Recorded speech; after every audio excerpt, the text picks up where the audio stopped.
Sí, licenciado. Sí. Bien, nos corresponde abordar el tema del procedimiento abreviado, que es la segunda fase o etapa del proceso penal guatemalteco. Y el procedimiento abreviado da inicio a partir del momento procesal en que el Ministerio Público plantea los actos, un acto, en este caso conclusivo, a que se refiere el Código Procesal Penal. Recordemos que el Ministerio Público, al concluir su etapa de investigación, debe presentar un acto conclusivo. Y ese acto conclusivo, como vamos a exponerlo más adelante, puede ser una acusación, puede ser un sobreseimiento, puede ser una clausura, puede ser un criterio de oportunidad o puede ser también una suspensión condicional de la persecución penal. Si no se hubiese planteado estos dos últimos antes de concluir la etapa de investigación. Y el procedimiento intermedio es una función exclusiva del juez contralor de la investigación. En esta fase del proceso, la función del juez es indispensable, es determinante para evitar que juicios o acusaciones infundadas o no sustentadas jurídica y técnicamente de manera adecuada y de conformidad con la ley vayan a un juicio oral o debate a discutirse la autoría o inocencia del acusado en la comisión del hecho delictivo que se le está atribuyendo. Por eso muchos autores señalan que esta etapa del proceso es una fase de saneamiento, en donde el juez hace una evaluación, en donde el juez hace un análisis del acto conclusivo que presentó el Ministerio Público y dependerá del análisis y la resolución del juez. Si ese acto conclusivo, pensemos que es una acusación, vaya a juicio o a debate a discutirse ese acto conclusivo. Depende del juez entonces evitar que vayan a juicio acusaciones que no estén debidamente fundamentadas, acusaciones en las cuales en un juicio oral y público no va a ser factible jurídicamente probar la participación y responsabilidad penal del acusado. Pero pues la misma ley, como vamos a ver en los artículos señalados en la presentación, ¿qué finalidad tiene la etapa intermedia? En esta fase del proceso, el amo y señor de esta etapa es el juez contralor de la investigación. Así como en la etapa de investigación o etapa preparatoria, el Ministerio Público es el amo y señor de la investigación, en la etapa intermedia, el amo y señor de esta fase procesal es el juez. Bien, el Código Procesal Penal, como les decía, la etapa intermedia la regula a partir del artículo 332 al 345. Digamos, el Código Procesal Penal no establece alguna definición de lo que es la etapa intermedia, sino que pues únicamente establece a partir de qué momento inicia esta fase y la función del juzgador en esta etapa procesal. Sin embargo, pues para tener mayores elementos y comprender de mejor manera lo que es la etapa intermedia, pues exponemos en la presentación dos definiciones. Y la primera de ellas establece que la etapa intermedia es el análisis o examen que realiza el juez contralor de la investigación del acto conclusivo presentado por el Ministerio Público. Si el Ministerio Público, como les decía, presentó la solicitud de apertura a juicio y acusación, pues el juez tiene que verificar que esa petición, que ese requerimiento que formuló el ente acusador no solo esté sujeto a la ley, ajustado a derecho, sino que reúna las formalidades o los requisitos que establece la ley. Y precisamente para evitar que se presenten acusaciones infundadas, acusaciones sin sustento jurídico, probatorio y legal. Entonces, esa por eso es importante la labor de análisis del juez en la etapa intermedia. ¿Y qué implica ese análisis? ¿Qué implica ese estudio que el juez hace del acto conclusivo? Pues básicamente lo que se pretende con ello es que al momento de discutirse la situación del juez, digamos, en una audiencia que se señala para el efecto, pues ya el juez decidirá si procede o no procede, si admite o rechaza el acto conclusivo que presentó el Ministerio Público. Y la otra definición se refiere a que dice si la etapa intermedia se inicia con la presentación o requerimiento del acto conclusivo que realiza el Ministerio Público al juez contralor de la investigación. Entonces, si, digamos, alguien nos pudiera apoyar con la lectura del artículo 332 del Código Procesal Penal, donde vemos, pues, y donde a partir de esa norma el código se refiere al procedimiento intermedio, que, como les decía, inicia con la acusación o cualquiera de los actos conclusivos que presente el Ministerio Público, como vamos a ver más adelante.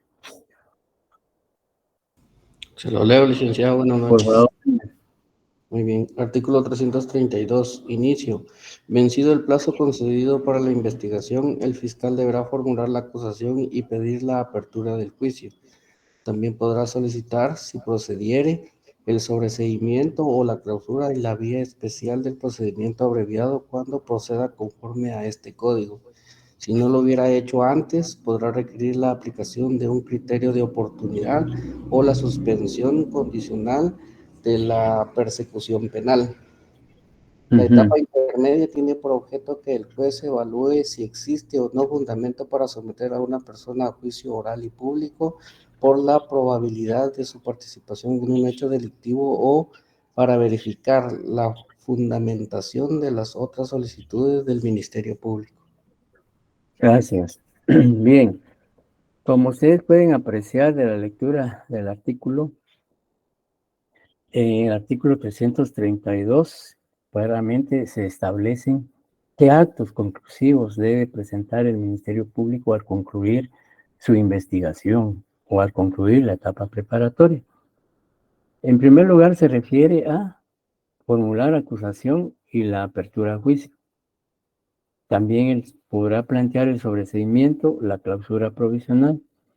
Y si no lo hubiese hecho, digamos, con antelación al concluir su etapa de investigación, en esta parte o en esta fase también puede solicitar la aplicación de un criterio de oportunidad o la suspensión condicional de la persecución penal. Esos son los actos conclusivos que el Ministerio Público debe promover al terminar su investigación.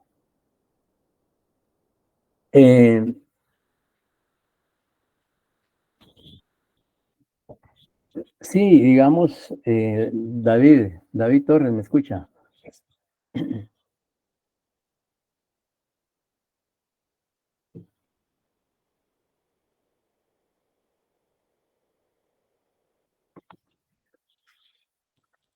Sí me están escuchando, perdón. Sí, licenciado. Sí. Gracias. Bueno, le estaba preguntando si David me estaba escuchando, pero por lo visto no. Sí, le escucho. Gracias. David, imaginémonos que el acusado está privado de libertad por un delito de asesinato y usted es el fiscal del Ministerio Público que realizó la investigación. ¿Qué plazo tiene usted para presentar su acto conclusivo?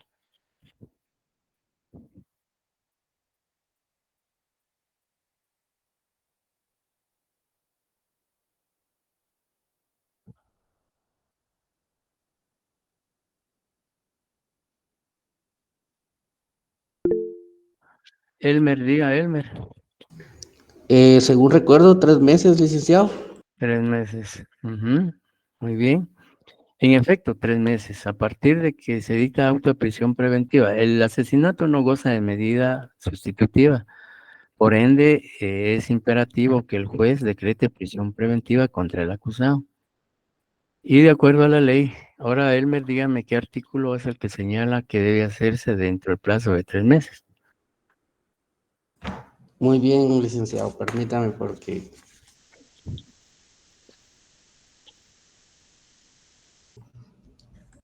Sí, Robert Alexander ya me lo indicó aquí, pero vamos a dejar que Elmer me lo ubique.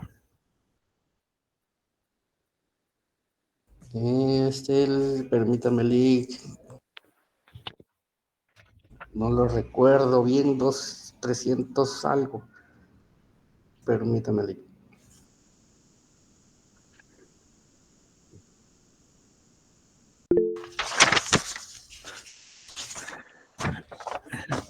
Alexander había puesto 333 bis y no es ese. Lilia Elizabeth dice que es el 324 bis. Sí, licenciado, perdón, era el 324 bis. Muy bien. Sí, en efecto, el 334 bis es el que se refiere a que después de dictado el auto de prisión preventiva, el Ministerio Público debe plantear su acto conclusivo. Bien, entonces, ya señalamos que el artículo 332 nos establece qué actos conclusivos son los que debe presentar el Ministerio Público, que vamos a definir en un momentito. Ahora bien, en cuanto al el objeto de la etapa intermedia, básicamente se establecen dos finalidades. Por un lado, dice que el juez evalúe si existe o no fundamento para someter a una persona a juicio oral y público por la probabilidad de su participación en el hecho delictivo. Si vemos rápidamente el artículo 332, siempre en la segunda parte, si dice el artículo 332 en el segundo párrafo. La etapa intermedia tiene por objeto que el juez evalúe si existe o no fundamento para someter a una persona a juicio oral y público por la probabilidad de participación en un hecho delictivo o para verificar la fundamentación de las otras solicitudes del Ministerio Público. Les decía anteriormente que la función del juez en esta fase es determinante, porque de él depende que un acto conclusivo, si es una acusación, esté no solo debidamente fundamentada, apegada a derecho, apegada a las circunstancias y de tiempo, modo y lugar de la comisión del hecho, para evitar que acusaciones vayan a juicio oral y público sin sustento, sin fundamento y que solo implique un gasto innecesario y gasto de tiempo y de recursos y también afectando derechos e intereses de los sujetos procesales, es que la ley exige que en la etapa intermedia el juez evalúe, analice, determine si el acto conclusivo que presentó el Ministerio Público, pensemos en la acusación, si es viable que esa acusación se pueda discutir en una audiencia oral en la etapa intermedia y posteriormente también sea susceptible de discusión o controversia o litigio entre las partes en un juicio oral y público. He ahí la importancia y trascendencia que tiene el juez de analizar y decidir sobre la procedencia o improcedencia del acto conclusivo que el Ministerio Público le planteó, le formuló o le solicitó. Y la otra finalidad también dice verificar la fundamentación de las otras solicitudes del Ministerio Público. Pensemos en el sobreseimiento, la clausura, el criterio de oportunidad o la suspensión condicional de la persecución penal. Entonces, esto pues de una u otra manera es una función muy delicada, muy responsable, muy profesional que debe realizar el juez contralor de la investigación. En la etapa intermedia también existen controles y concretamente se habla de un control formal y de un control sustancial o material. ¿Y en qué consiste el control formal? Pues el control formal, pues básicamente se refiere a las formalidades, a los requisitos, a las solemnidades que debe contener la acusación que presenta el Ministerio Público. Por eso se dice que el control formal es el conjunto de actos procesales cuyo objetivo consiste en la corrección o saneamiento formal de los actos conclusivos. Es decir, si de un acto conclusivo adolece de falencias, adolece de errores o de deficiencias, pues obviamente no está cumpliendo con las formalidades y pues esas formalidades pueden ser subsanadas, corregidas a efecto de evitar que la acusación en un momento dado pues no esté sujeta a las formalidades que establece el artículo 332 bis. Si Luz Jiménez nos puede apoyar con la lectura del artículo 332 bis, en donde se indica claramente qué requisitos debe cumplir un escrito de acusación. Claro que sí, licenciado. 332 bis. Ahorita. Por favor. Dice, acusación. Con la petición de apertura a juicio, se formulará la acusación que deberá contener. Número 1. Los datos que sirvan para identificar o individualizar al imputado, el nombre de su defensor y la indicación del lugar para notificarles.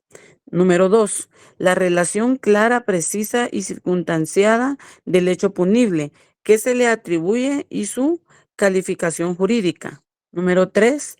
Los fundamentos resumidos de la imputación con expresión de los medios de investigación utilizados y que determinen la probabilidad de que el imputado cometió el delito por el cual se le acusa.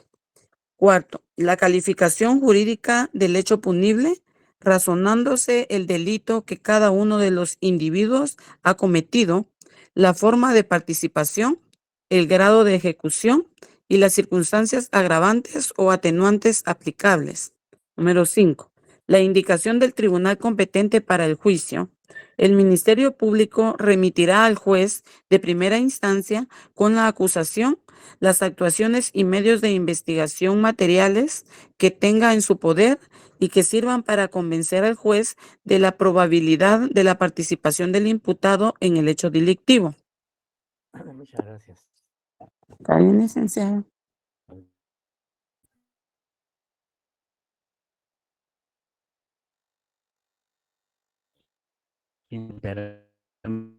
Al tenor del el artículo 332 bis. Y ese escrito de acusación debe cumplir con esos requisitos o formalidades establecidos expresamente en la norma antes citada. Entonces, ahí es donde el juez realiza un control formal. Puede darse el caso de que el escrito de acusación no se indique el nombre del abogado defensor ni se señale el lugar para notificar al abogado defensor, pues es una formalidad que se debe cumplir. Entonces, ¿sí me están escuchando bien? Sí, Rick. Sí, sí se escucha bien. Sí, licenciado, se le escucha bien. Gracias.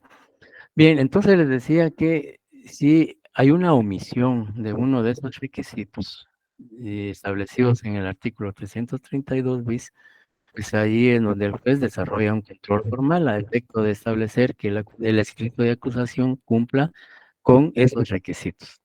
Ese es un control formal, porque básicamente está determinando si las formalidades que establece la ley, en este caso el Código Procesal Penal, se cumplen por parte del Ministerio Público al presentar el escrito de acusación.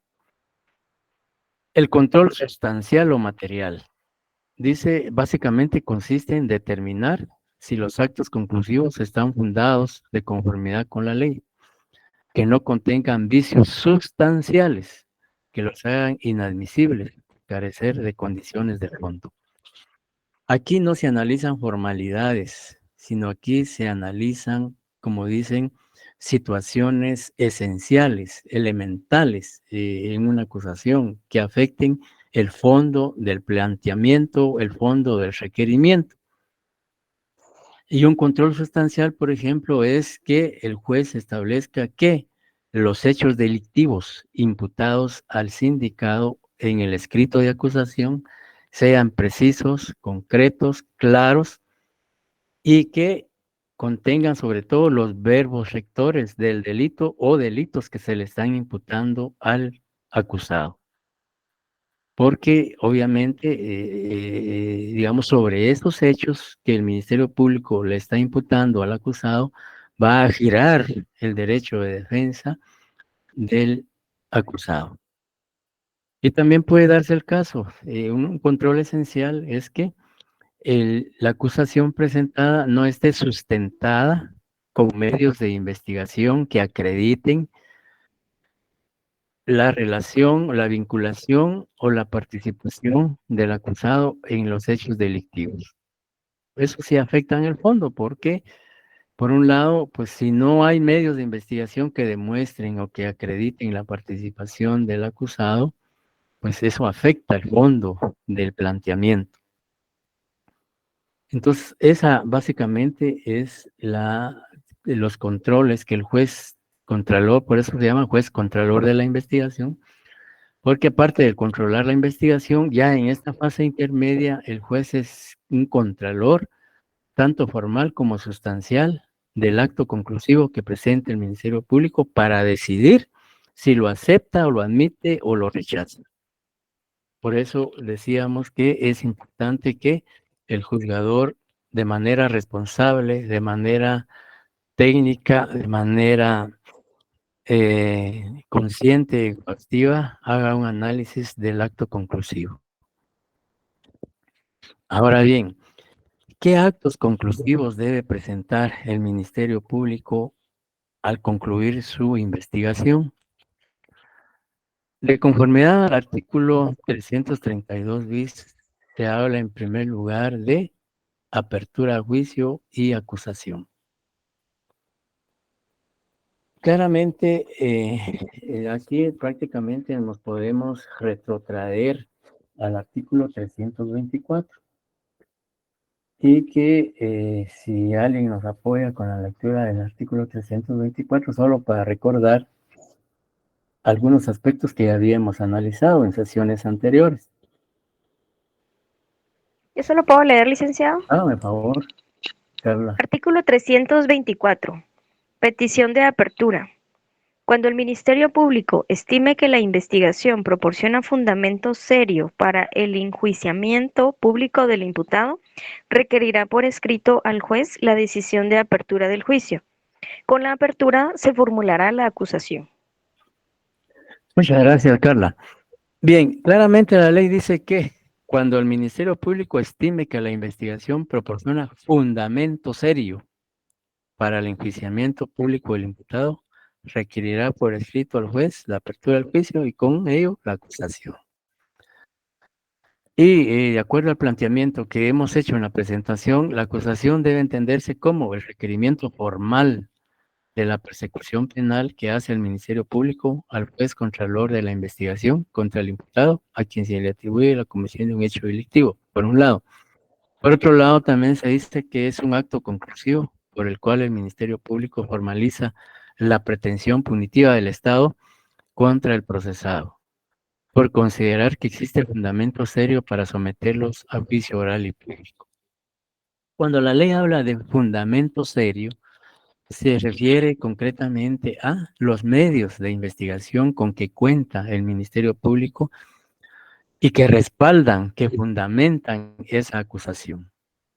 Por ejemplo, pensemos que el Ministerio Público inició la investigación contra Juan Pérez López por el delito de asesinato y durante la investigación el Ministerio Público escuchó a la víctima, digamos, parientes de la víctima que presenciaron la comisión del hecho delictivo, y en su narración, pues indican día, hora, lugar y forma de cómo se cometió el hecho y quién lo cometió.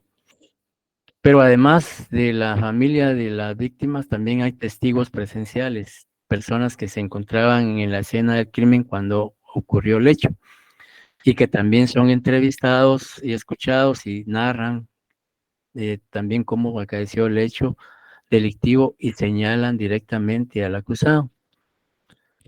Pero además el Ministerio Público recolectó el dictamen médico forense que establece que la causa de la muerte de la víctima fue por disparos de arma de fuego y que además del informe médico forense, el Ministerio Público cuenta con peritaje balístico, peritaje de documentoscópico, en donde el peritaje balístico establece que el arma incautada al acusado está en buen funcionamiento y que está, digamos, fue percutada y que los proyectiles encontrados en la escena de crimen fueron percutados por esa arma.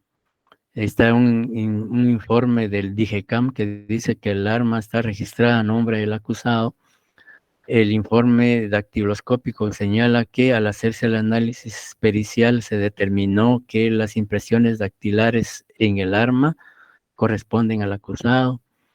Además, el Ministerio Público presenta vídeos que grabaron el hecho que se encontraban en la escena del crimen, cámaras que se encontraban en la escena del crimen, y el Ministerio Público presenta los vídeos relativos a ese hecho delictivo. Y todo ello incriminan al acusado. Entonces el Ministerio Público, el fiscal responsable del caso, dice, bueno, con estos medios de investigación que yo tengo, voy a probar en un juicio oral y público la responsabilidad y participación penal del acusado. Por lo tanto, voy a solicitar la apertura del juicio y formular la acusación. Porque él cree que con la declaración de los parientes de la víctima, con la declaración de los testigos presenciales, con los dictámenes periciales que tiene, con la prueba material, el arma que presenta, y los vídeos, etcétera, y otras pruebas, él en el debate va a probar que el acusado fue quien le causó la muerte a la víctima. En eso, ese es un fundamento serio, ¿ya? Que permite pensar que en un juicio oral y público, con esas pruebas que se presenten en ese debate, se va a poder acreditar la participación penal y responsabilidad del acusado. En esos casos, el Ministerio Público entonces presenta la acusación porque está convencido que va a poder probar en ese juicio oral la responsabilidad del acusado.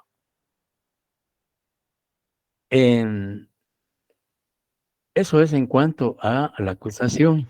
Ya señalamos tanto el artículo 324 bis como el 324, y también hicimos referencia al artículo 332 que se refieren a la acusación, al 332 bis sobre los requisitos de la acusación.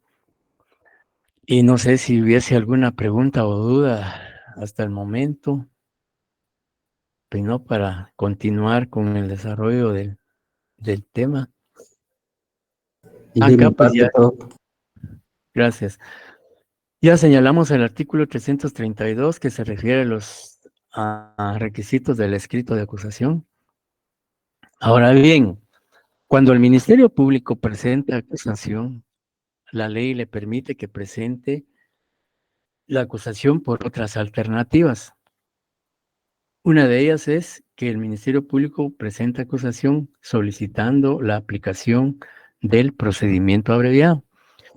El procedimiento abreviado es especial, ese es un procedimiento específico que se tramita, digamos, distinto a un proceso normal, ¿ya? Y se llama procedimiento abreviado porque digamos, es un procedimiento que no llega hasta juicio oral y público, sino que prácticamente se da la etapa preparatoria y concluye en la etapa intermedia, es decir, la primera parte, porque luego puede seguir en una segunda instancia si hay impugnaciones. Pero en primera instancia, el procedimiento abreviado únicamente, podríamos decir, se discute en etapa preparatoria, pero más que todo en la etapa intermedia, en donde se decide si se admite o no se admite ese procedimiento abreviado. Y el procedimiento abreviado lo que evita es llegar a un juicio oral y público, sino que se resuelve en la etapa intermedia. Pero no concluye ahí, sí concluye la primera instancia, pero insisto, puede continuar en una segunda instancia si se impugna la decisión del juez que admite o deniega el procedimiento abreviado. Y es un procedimiento especial porque tiene un trámite distinto al procedimiento común. Vamos rápidamente a ver lo que establece el artículo 64 para tener una idea de procedimiento, que es un tema sin bien antes de concluir clases, pues nos sacramentos Licenciado, disculpe, se le está ya entrecortando mucho el audio. lectura del otro. No se le escucha, licenciado, disculpe. No se la escuchó, licenciado. Sí, licenciado, no. ¿Se me escuchó ahorita? Ahorita sí se me escucha. Ahorita sí. Les decía que el procedimiento abreviado es, pero sí me escucharon lo anterior. ¿Se le escuchó entrecortado, licenciado? No se le escuchó. Si no lo repite, por favor. Permítanme un momentito, vamos a ver qué está pasando.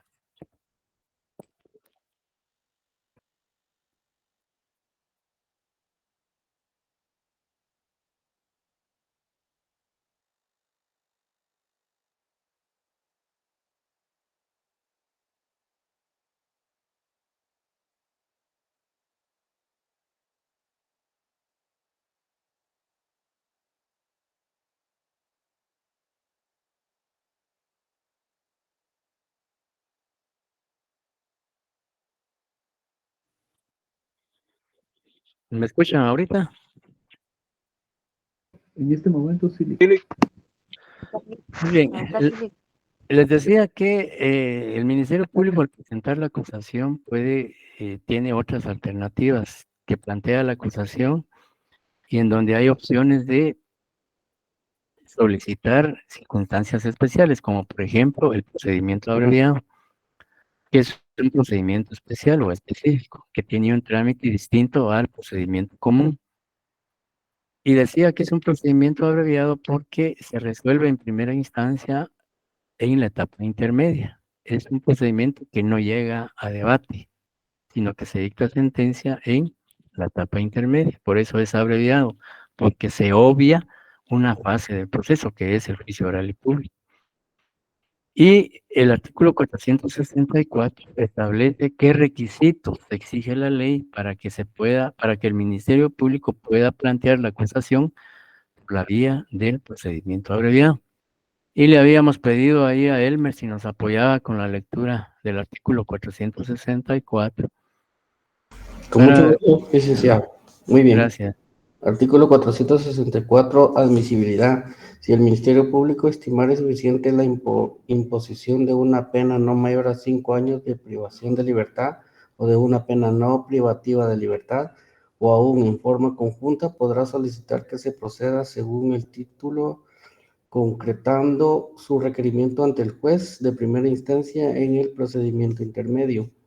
Para ello, el Ministerio Público deberá contar con el acuerdo del imputado y su defensor, que se extenderá a la admisión del hecho descrito en la acusación y su participación en él, y la aceptación de la vía propuesta. La existencia de varios imputados en un mismo procedimiento no inhibirá la aplicación de estas reglas a algunos de ellos. Gracias. Bien, para que el Ministerio Público pueda plantear acusación y requiera el procedimiento abreviado, es imperativo primero que la pena que se va a imponer al acusado en la sentencia no pase de 5 años.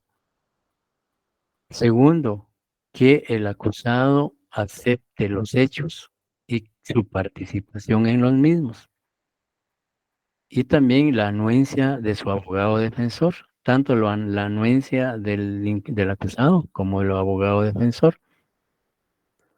Y, por supuesto, es generalmente quien solicita un procedimiento abreviado es el acusado o su defensor, porque a ellos les interesa que el proceso se resuelva lo más inmediato posible sin necesidad de llegar a sentencia, es decir, a un juicio oral. Sí se emite sentencia, pero se hace en esta fase intermedia.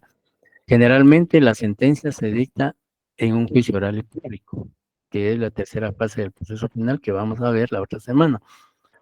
Entonces, acá, digamos, es innecesario que, les decía que en la práctica generalmente quien pide que se le beneficie con un procedimiento abreviado es el acusado y su defensor.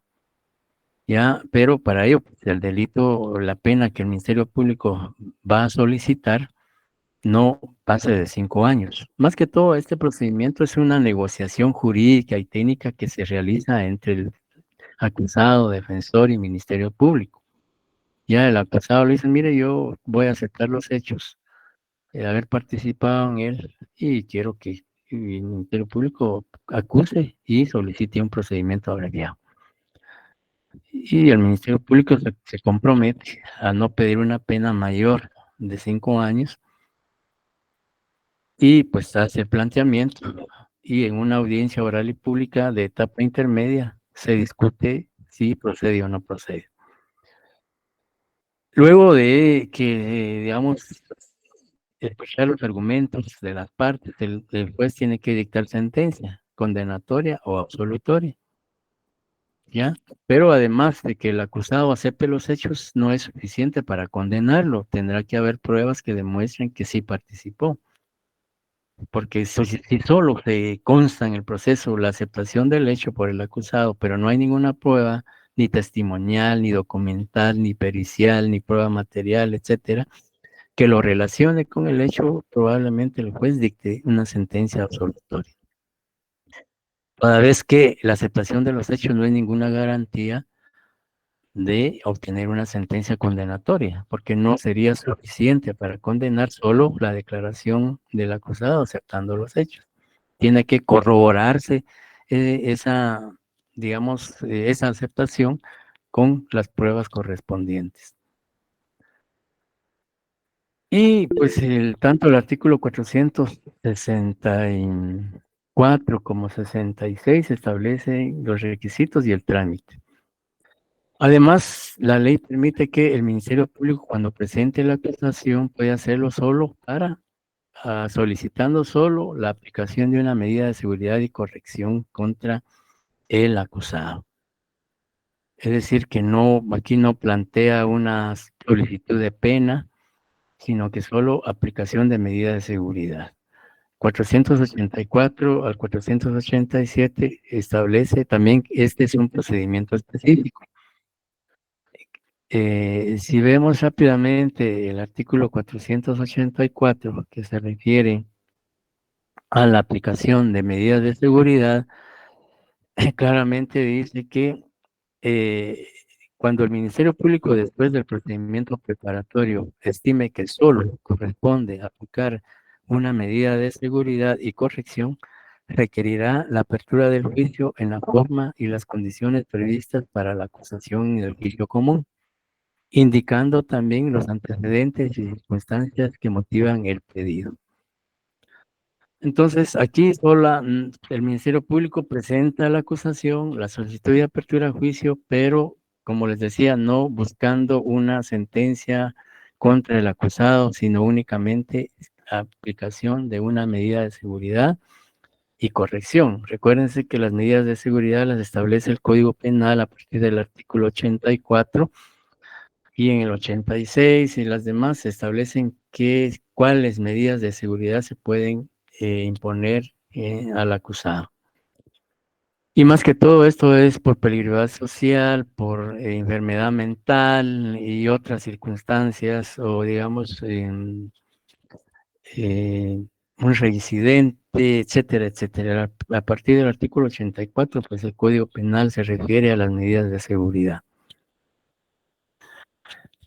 Bien, otra situación que el artículo 333 habla de la acusación alternativa. Y tal vez Shirley y Yulisa nos apoya con la lectura del artículo 333, por favor. Sí, licenciado, con mucho gusto. Solo antes, perdone, tenía una duda. Sí, dígame.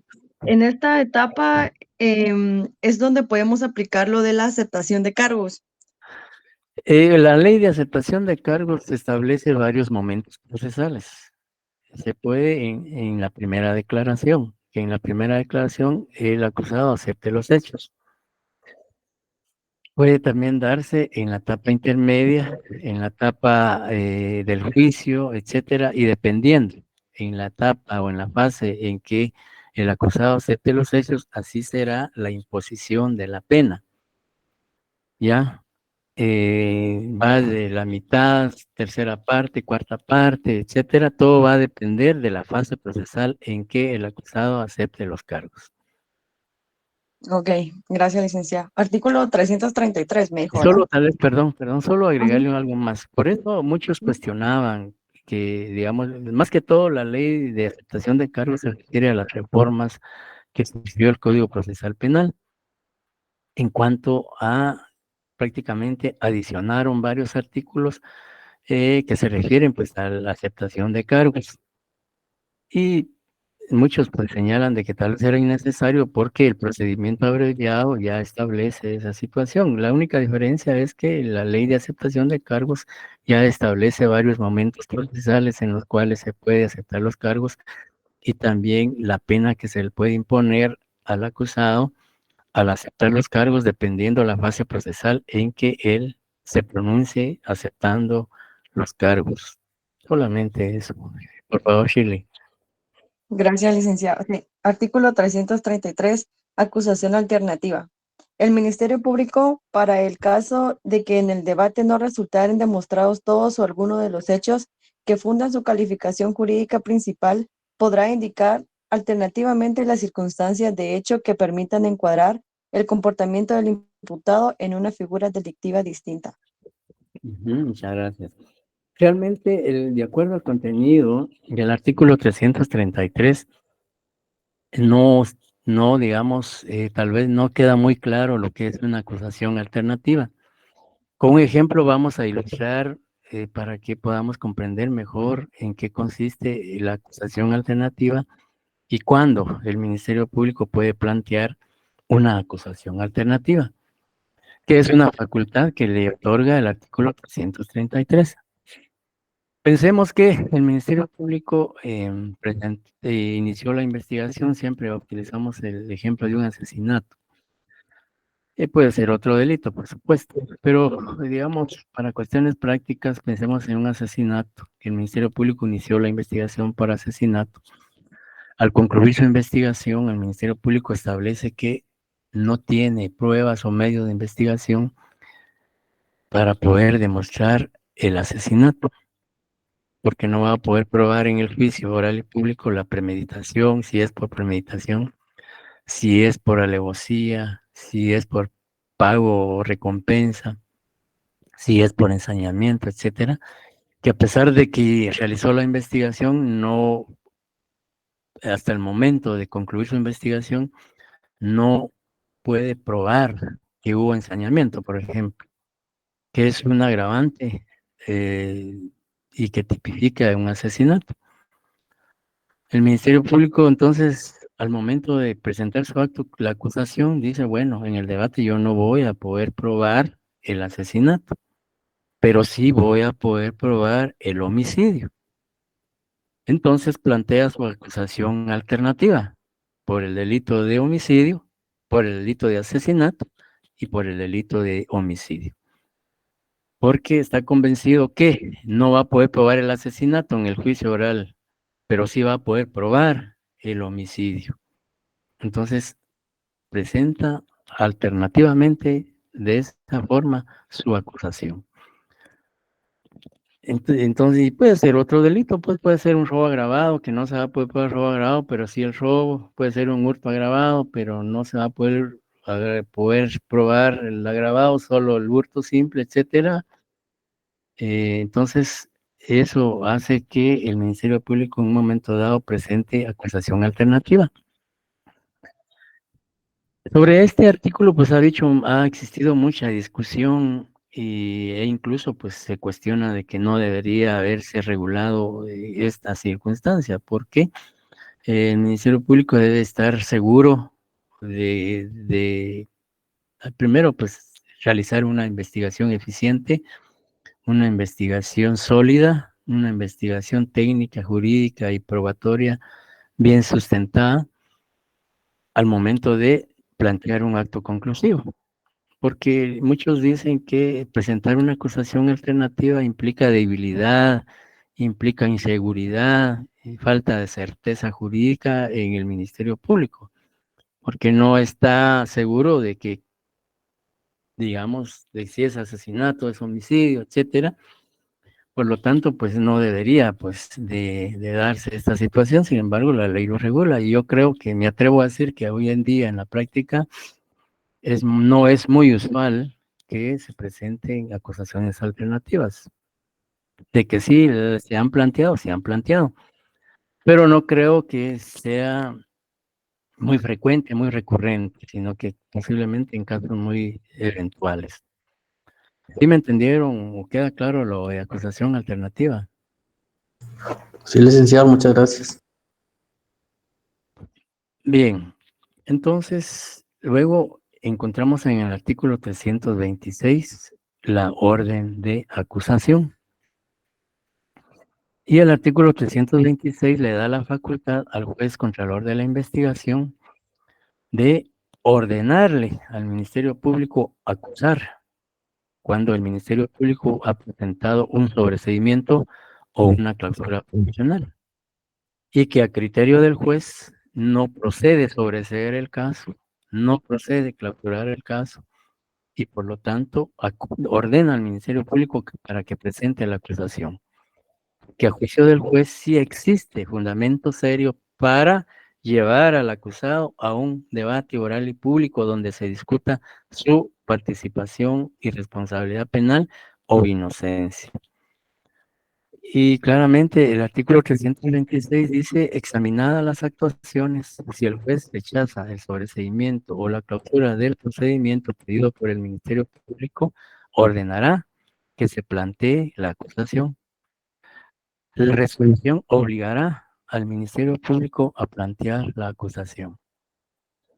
Este artículo también es un poco discutido y cuestionado, sobre todo por juristas, digamos, de mucha experiencia, y se dice que el único que debe decidir si acusa o no acusa es el Ministerio Público, porque es el que realizó la investigación, es el que tiene los medios de convicción o probatorios para decidir si acusa o no acusa. Y que no debe ser el juez el que decida que el Ministerio Público acuse, porque esa es una función que de acuerdo al sistema acusatorio le compete con exclusividad al Ministerio Público. Sin embargo, pues la ley prevé esa situación, porque puede darse el caso que el Ministerio Público presente un sobreseimiento o una clausura a favor de un acusado por intereses políticos, por intereses económicos, por intereses de otra naturaleza. Y que, digamos, el juez, si no advierte que el sobreseimiento realmente no procede, entonces, porque sí hay elementos para acusar, entonces es obligación y responsabilidad del juez ordenar al Ministerio Público que acuse. Y pues la ley establece esa situación. Y entonces por eso es que la ley en el artículo 327 se refiere a una orden de acusación. Algo importante también que es lo que establece el artículo 327 que habla del archivo. Si Uri Hernán Sasso nos apoya con la lectura del artículo 327, por favor. Claro que sí, licenciado. Un segundito. 327 me dijo, ¿verdad? 327.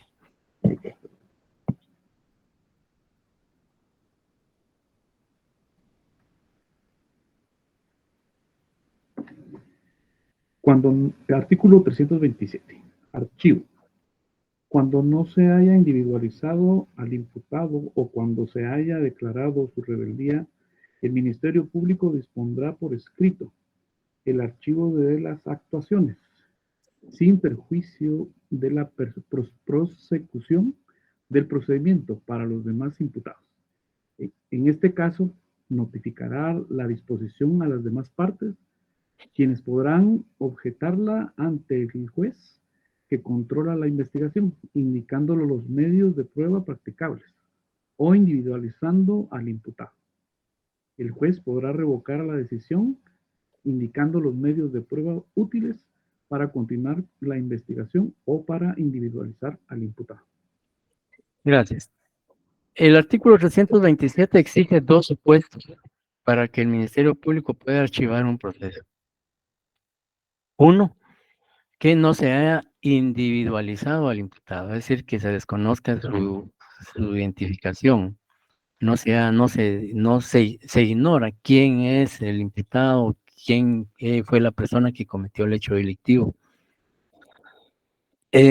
O cuando dice se haya declarado la rebeldía. Si se declaró la rebeldía del acusado o sindicado, pues también el Ministerio Público tiene la facultad de archivar el proceso. Sin embargo, la ley establece que ese archivo debe hacerse por escrito y debe estar debidamente fundamentado. Y que además se le debe notificar al denunciante, querellante o a la persona y a la víctima, porque la ley le da la facultad de que pueda oponerse, pueda objetar la decisión del Ministerio Público ante el juez que controla la investigación. Prácticamente es una oposición o es una objeción que hace la víctima, el denunciante, el querellante, etcétera. Y también existe la posibilidad de que el juez pueda revocar la decisión del Ministerio Público. Si el juez revoca, deja sin efecto esa decisión, el juez entonces tendrá que indicar qué pruebas útiles son indispensables para continuar con la investigación o qué circunstancias señala para poder individualizar al imputado. Luego, como otro acto conclusivo que el Ministerio Público puede presentar al concluir su investigación, encontramos, vamos a ver, aquí se nos está adelantando.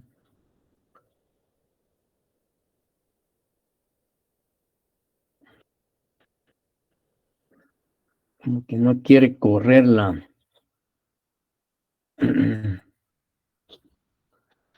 El sobreseimiento. La forma tradicional, la forma normal de concluir un proceso es a través de la sentencia, sea absolutoria o sea condenatoria. Sin embargo, en el Código Procesal Penal y la doctrina existen formas anormales de terminar un proceso penal. Y una de ellas es el sobreseimiento, que no es el único, por supuesto, porque también la extinción de la responsabilidad penal es una forma anormal de concluir el proceso. La aplicación de una medida desjudicializadora para evitar la persecución penal, la continuidad de la misma también es una forma anormal de concluir un proceso. Pero hoy nos compete abordar lo relativo al sobreseimiento. Y el sobreseimiento está regulado en el artículo 325, 328, 329, 330 y 341 del Código Procesal Penal. No, el código no estipula, no señala ninguna definición de lo que debe entenderse por sobreseimiento. Sin embargo, citamos en la presentación dos definiciones, una expuesta por el doctor Maynard Park Hussein, que es un jurista guatemalteco, ex magistrado suplente de la Corte de Constitucionalidad y que ha escrito varios textos en derecho procesal. Y uno de ellos es parte de la bibliografía recomendada en el programa. Cuando él aborda el sobreseimiento, dice que es un acto procesal mediante el cual el órgano jurisdiccional contralor de la investigación pone fin en forma anormal un proceso penal, sin la posibilidad de reabrirse nuevamente, por cuanto una vez firme el acto judicial pasa en autoridad de cosa juzgada. La otra definición que es expuesta por Julio Hernández Saliego, que es un jurista extranjero, él señala que la resolución es el sobreseimiento, es una resolución judicial que en los casos limitativamente señalados por la ley ponen fin al proceso penal, con los mismos efectos que los producidos por la sentencia absolutoria. Es decir, que el Ministerio Público, al concluir su investigación y al hacer el análisis de los medios de investigación con que cuenta, determina que no va a poder probar la participación y responsabilidad penal del acusado en el debate, y que además de eso, aun y cuando, y también existe la imposibilidad de incorporar nuevos medios de investigación que, digamos, determinen la intervención o participación del acusado en el hecho delictivo. Entonces, actuando de una manera objetiva, de una manera imparcial, de acuerdo a la Constitución, del artículo 151, de acuerdo a su ley orgánica, que habla de sus principios, y de acuerdo al Código Procesal Penal, y sobre todo el principio de favor rey, plantea un sobreseimiento a favor del acusado, porque no va a poder probar la autoría del acusado en un debate. Y porque también, a pesar, aunque se practique o continúe con la investigación, no va a poder recolectar más medios de investigación que vinculen al acusado con la comisión del hecho delictivo. Entonces, presenta el sobreseimiento. Y el artículo 328, le vamos a pedir favor a Andrés Eduardo Sequén que nos apoye con la lectura del artículo 328. Si es que está o tiene a la mano su Sí, código. 328, sobreseimiento. Corresponderá sobreseer en favor de un imputado. 1. Cuando resuelve evidentemente la falta de alguna de las condiciones para la imposición de una pena, salvo que correspondiere proseguir el procedimiento para decidir exclusivamente sobre la aplicación de una medida de seguridad y corrección. Número 2. Cuando a pesar de la falta de certeza no existiere razonablemente la posibilidad de incorporar nuevos elementos de prueba y fuera imposible requerir fundadamente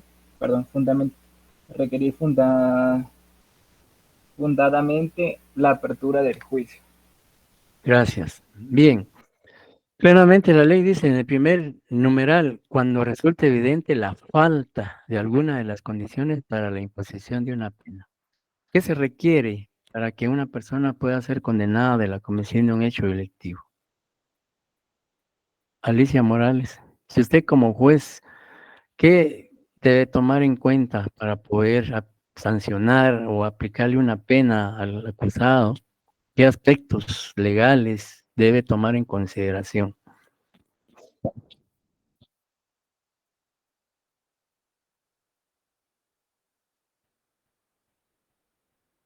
No me está escuchando, Alicia Morales. Bueno, dice que no puede abrir su micrófono. Alex Romario, Baquiax. O sea que, como dice la ley, digamos, ¿qué condiciones se requiere para imponerle la pena a una persona? ¿Alguien Que sea quisiera? declarado culpable y que tenga las pruebas necesarias que él cometió el delito. Ajá. Sí, en efecto, para no, digamos, prolongarnos más en esto. Obviamente, para poder imponer pena o sanción a un imputado o acusado, pues primero determinar la existencia del delito. Segundo, que se establezca la participación y responsabilidad penal del sindicado o el acusado, es decir, autor. ¿Ya? Entonces, estas son condiciones que, pese a que hubo una investigación, el Ministerio Público no va a poder determinarlas o establecerlas en un juicio oral y público. Obviamente, ahí entonces estamos ante condiciones que impiden la imposición de una pena contra el acusado. Y el mismo numeral dice, salvo que correspondiere proseguir el procedimiento solo para decidir exclusivamente sobre la aplicación de una medida de seguridad. Solo para esto podría continuarse el proceso. Y luego el numeral 2 dice, cuando a pesar de la falta de certeza, es decir, que hay una duda razonable o no se tiene la certeza 100% de que el acusado haya participado en el hecho delictivo, y que además dice exista o dice no existiere razonablemente la posibilidad de incorporar nuevos elementos de prueba y que fuera imposible requerir fundadamente la apertura del juicio. Que no exista la posibilidad de incorporar nuevas pruebas contra el acusado. Y si no obstante se pudieran incorporar, esas pruebas no son suficientes para presentar la acusación y la solicitud de apertura a juicio. Bajo esas circunstancias, entonces, siempre y cuando concurran las mismas, el Ministerio Público debe pedir sobreseimiento a favor del acusado. Ahora, ¿qué efectos? Digamos, ya señalamos lo del artículo 328.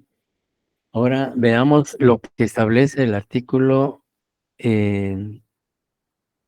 aparte del artículo 329 que habla de los requisitos que debe tener un auto de procesamiento o la resolución judicial que emita el juez cuando acepta el sobreseimiento, el artículo 330, valor y efectos, que es lo que, digamos, consecuencias jurídicas genera el sobreseimiento a favor del acusado. Tal vez nos apoya Ángel Yamilet con la lectura del artículo 330, por favor. Artículo 330. Valor y efectos. El sobreseimiento firme cierra irrevocablemente el proceso con relación al imputado en cuyo favor se dicta. Inhibe su nueva persecución penal por el mismo hecho y hace cesar todas las medidas de coerción motivadas por el mismo. Mientras no esté firme, el tribunal podrá decretar provisionalmente la libertad del imputado o hacer cesar las medidas sustitutivas que se le hubieran impuesto. En los casos en que se persigan delitos contra el orden jurídico tributario, no procederá el sobreseimiento, aunque se produzca el pago total de la obligación tributaria e intereses, cuando el proceso se refiere a 1. Apropiación de recursos percibidos en la aplicación del impuesto al valor agregado. 2. Apropiación de las retenciones practicadas en la aplicación del impuesto sobre la renta. 3. En los delitos contra el orden jurídico tributario a que se refieren los artículos 358A, 358B, 358C y 358D y los delitos de defraudación y contrabando aduaneros. Muchas gracias. Bien, entonces, de acuerdo al artículo 330, se dan varios efectos jurídicos a favor del acusado. Primero, que el proceso penal se cierra irrevocablemente, lo que impide su reapertura, su renovación, ya no se puede proseguir.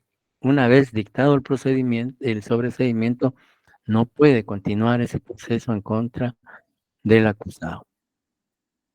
Luego dice, se inhibe nueva persecución penal por el mismo hecho. Es decir, que no puede ser sometido a proceso penal el acusado nuevamente por ese hecho por el cual ya se le juzgó y fue sobreseído el proceso. Y también cesan todas las medidas de coerción que se hayan dictado en contra del acusado. Si hay embargo de bienes, si hay embargo de cuentas, si está privado de libertad, pues esa medida obtiene su libertad, pero aquí vamos a puntualizar algo en cuanto a este aspecto de lo que dice la ley. Mientras no esté firme el tribunal podrá decretar provisionalmente la libertad del imputado o hacer cesar las medidas sustitutivas que le hubieran impuesto. Cuando la ley dice que, aunque el sobreseimiento no esté firme, el juez tiene la facultad de ordenar la libertad inmediata del acusado o del sindicado. Si el juez aceptó el sobreseimiento requerido por el Ministerio Público, está facultado para ordenar la libertad del imputado, así como dejar sin efecto las medidas sustitutivas. En la práctica y en la realidad es raro el caso en que el juez ordene la libertad inmediata del acusado al decretar el sobreseimiento. ¿Por qué? Porque ese sobreseimiento no está firme todavía, es decir, que es susceptible de ser impugnado. El artículo 404, en el numeral 8 del Código Procesal Penal, establece que contra la resolución emitida por el juez que declara con lugar un sobreseimiento puede promoverse o plantearse el recurso de apelación para que lo conozca la sala de la Corte de Apelaciones. Y prácticamente al ser impugnado, el sobreseimiento no está firme, porque todavía está sujeto a que la sala de apelaciones penal que corresponda va a analizar el recurso y va a analizar la resolución del juez que dictó el sobreseimiento, y puede darse el caso que la sala revoque la decisión del juez y declare y deje sin efecto el sobreseimiento y ordene que continúe el proceso. Por eso es que los jueces, la mayoría de jueces, no ejecutan la libertad del sindicado, porque puede darse ese caso de que un tribunal superior revoque el sobreseimiento que dictó el juez inferior y como consecuencia se ordene la continuidad del proceso.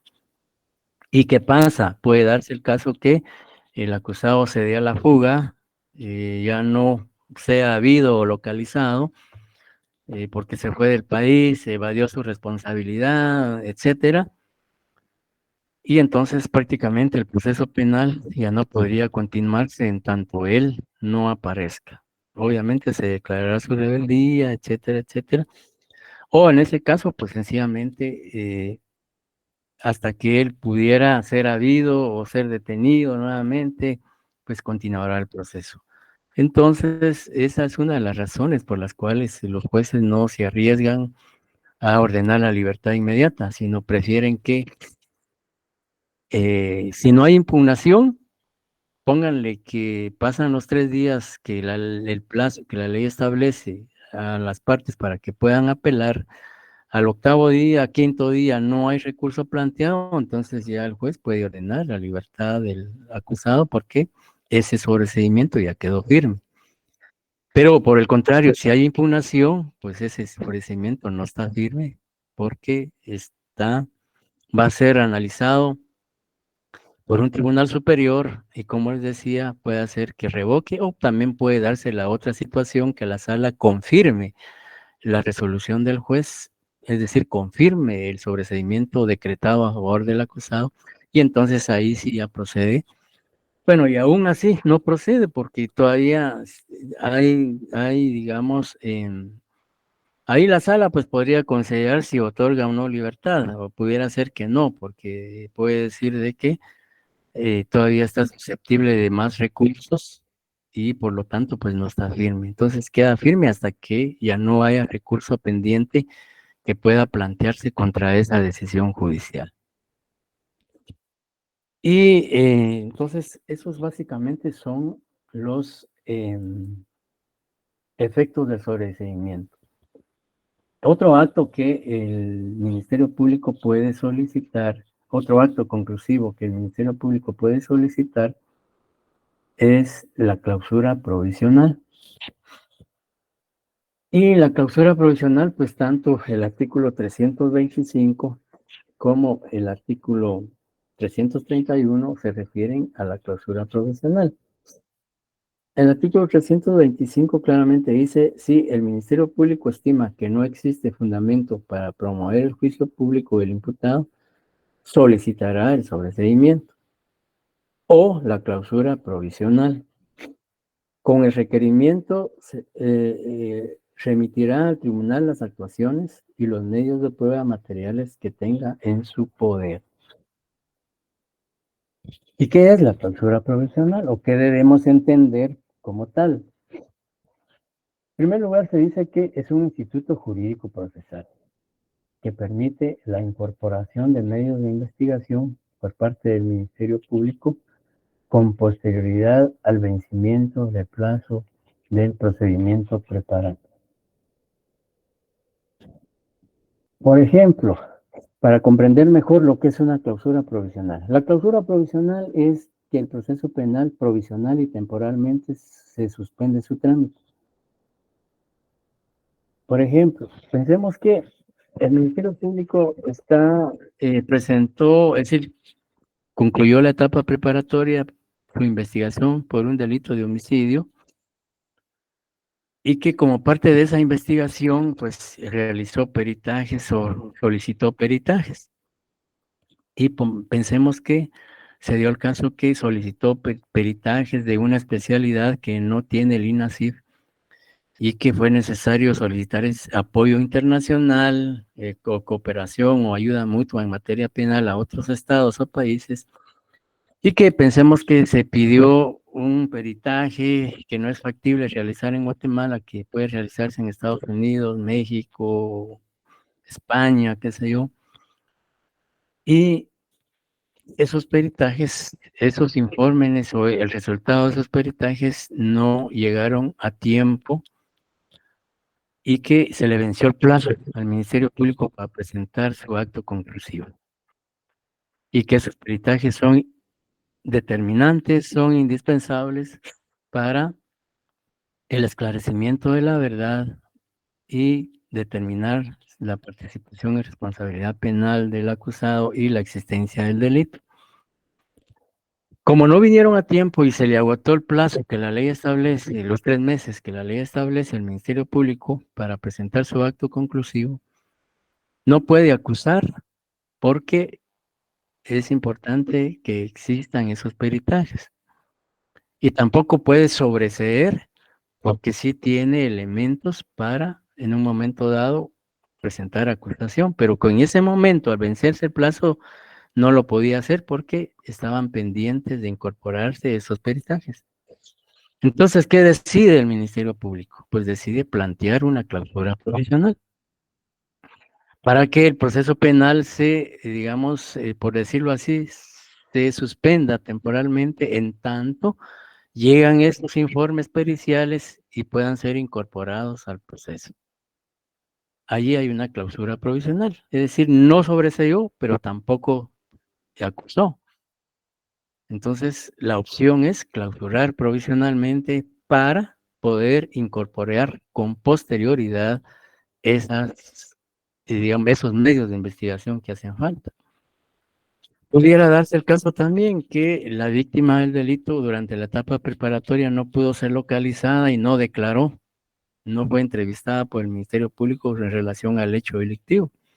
Pero es importante su declaración porque ¿quién más que la víctima para narrar realmente lo que aconteció como en ese hecho delictivo?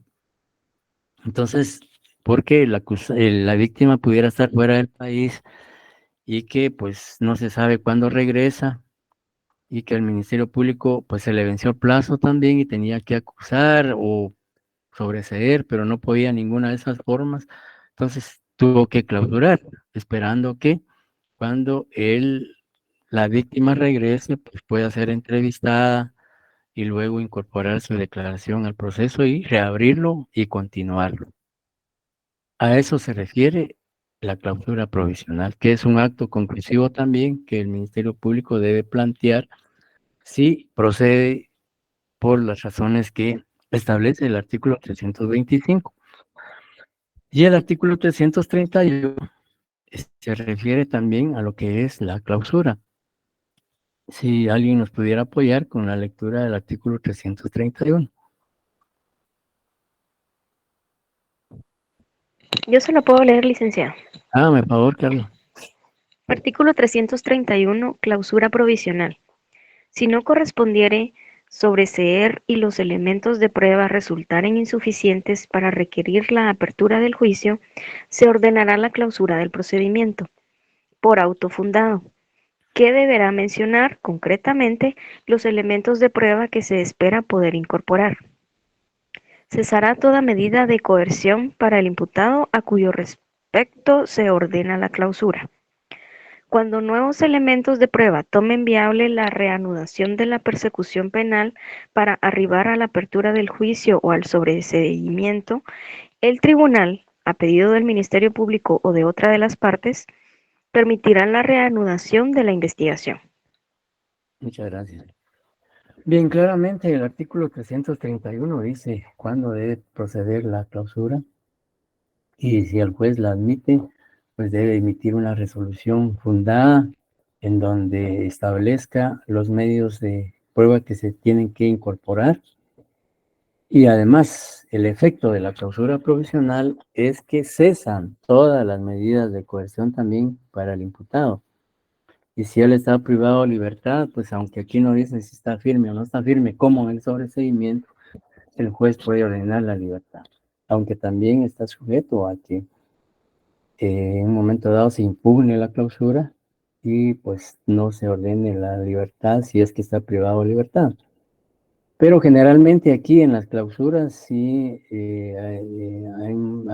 creo que sí, la mayoría de jueces ordena la libertad de la persona, porque aquí no se cierra irrevocablemente el proceso, sino que aquí prácticamente el proceso temporalmente no continúa, en tanto se incorporan esos nuevos elementos de prueba y luego se reanuda, ya cuando, así como lo dice el segundo párrafo, cuando nuevos elementos de prueba tomen viable la reanudación de la persecución penal para arribar a la apertura del juicio o sobreseimiento, el tribunal, a pedido del Ministerio Público o de las otras partes, permitirá la reanudación de la investigación.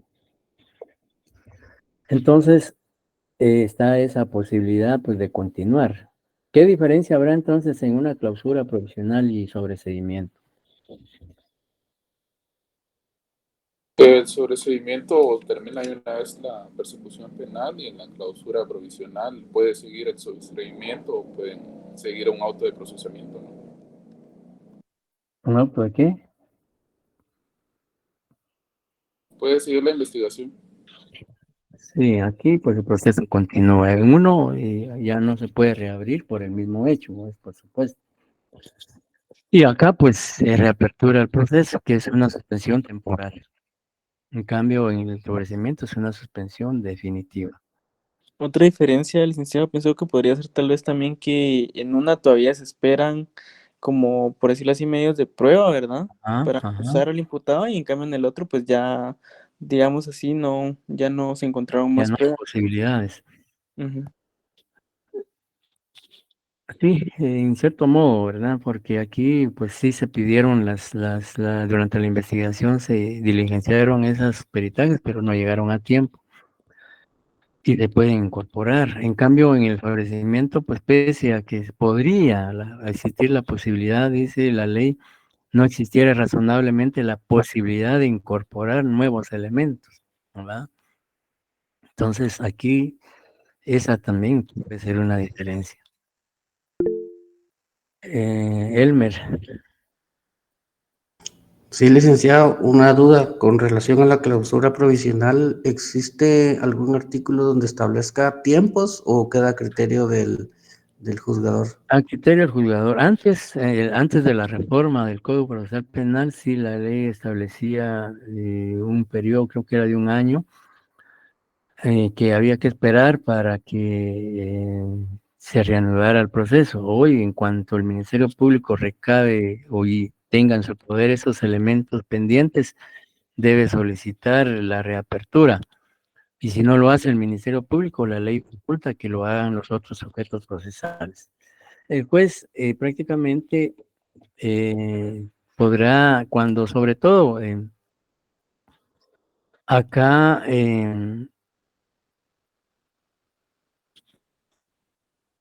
el artículo, si nos retrotraemos un poquito al artículo 324 bis, no habla plazo también concreto, sino solo dice si en el plazo máximo de 8 días el fiscal aún no hubiere formulado petición alguna, el juez ordenará la clausura provisional del procedimiento con las consecuencias de la ley hasta que lo reactive el Ministerio Público a través de los procedimientos establecidos en este código.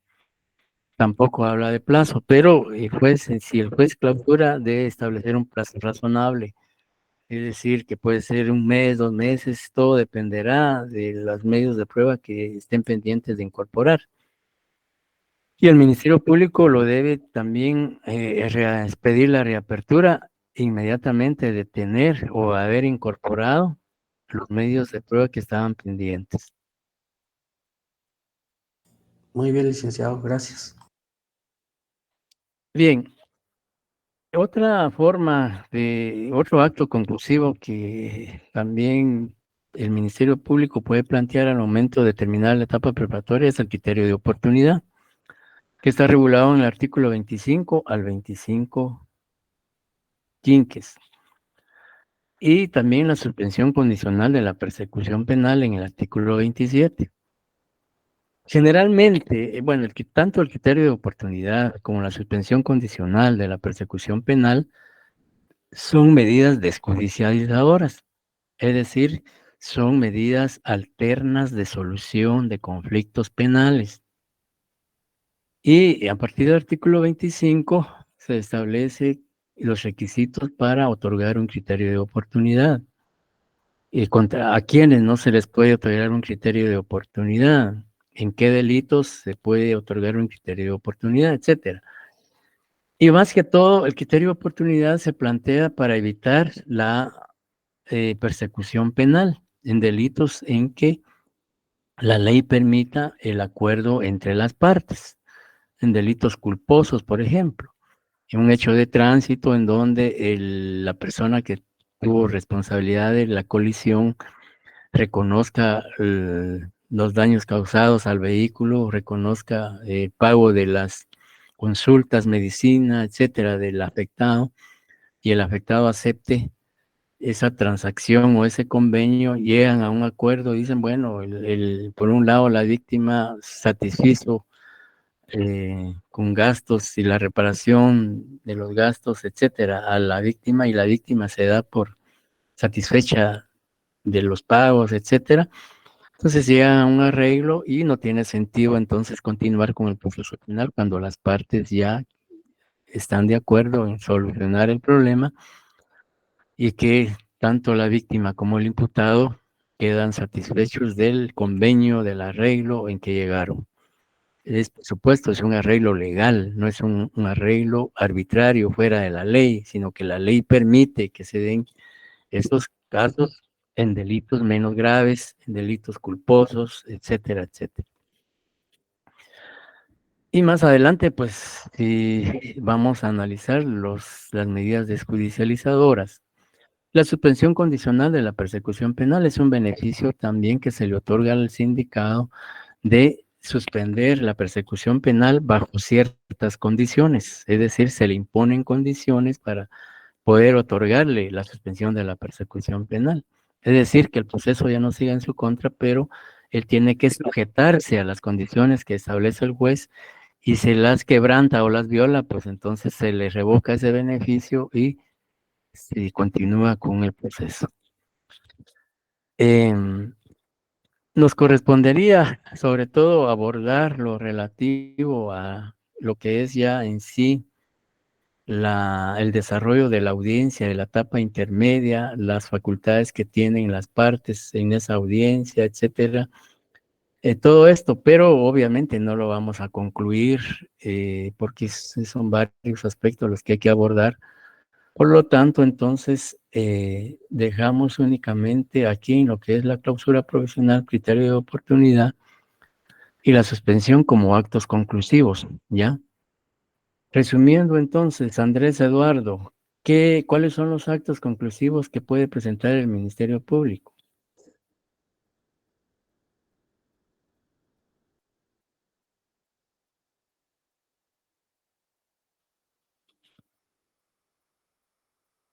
Espéreme que me quedé en curva.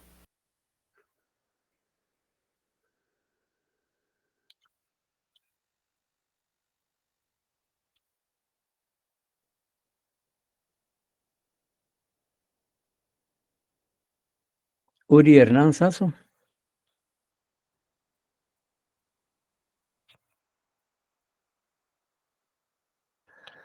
Bien, se quedaron dormiditos. Bueno, entonces con esto concluimos nuestro tema de esta noche y continuamos la próxima semana tratando de concluir este tema de, digamos, la etapa intermedia como segunda fase del proceso penal y luego ya continuaríamos con posiblemente el derecho probatorio y luego ya vendrá la tercera fase del proceso penal. Y luego pues vendrán las impugnaciones, la ejecución y lo que nos dé tiempo, dado que el tiempo avanza y ya estamos prácticamente a postrimerías del mes de octubre y ya creo que a partir del 20 inician los exámenes finales, y entonces vamos a tener que correr un poquito para poder concluir con el contenido del programa. Si no hay ninguna duda, pregunta o comentario, pues finalizamos nuestra actividad esta noche y les deseo buen descanso, buen fin de semana y nos saludamos la próxima semana. Licenciado, buenas noches, disculpe la molestia. Gracias, Luis. Feliz noche. Buenas noches. Sí. Gracias, licenciado. Feliz noche. Buenas noches. Gracias, Liz. Feliz noche. Feliz noche, Liz. Yo quisiera... Buenas noches. Sí, sobre las notas yo creo que ya están